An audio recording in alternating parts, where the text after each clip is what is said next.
सांगली, मिरज आणि कुपवाड महानगरपालिकेने शहरात लागू केलेल्या अवाजवी घरपट्टी आणि पाणीपट्टी वाढीविरोधात कुपवाड शहर संघर्ष समिती आणि विविध कृती समित्यांनी प्रशासनाविरोधात आक्रमक पवित्रा घेतला आहे.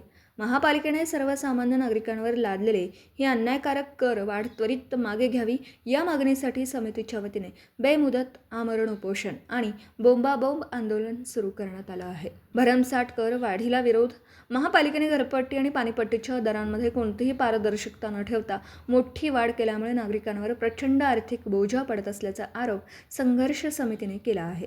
प्रशासनाचं लक्ष वेधण्यासाठी संघर्ष समितीच्या वतीने महापालिका कार्यालयासमोर जोरदार बोंबाबोंब आंदोलन करण्यात आलं.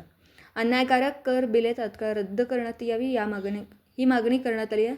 शहरात तीव्र असंतोष. या आंदोलनाला कुपवाड शहर आणि परिसरातील व्यापारी, उद्योजक, सामाजिक कार्यकर्त्यांसह सर्वसामान्य मालमत्ताधारकांचा मोठ्या प्रमाणावर पाठिंबा मिळत आहे. जर महापालिका प्रशासनाने या वाढीव कराला स्थगिती दिली नाही तर आगामी 4 ऑगस्ट रोजी सांगली, मिरज आणि कुपवाड शहर पूर्णपणे बंद ठेवण्याचा इशारा कृती समितीने दिला आहे.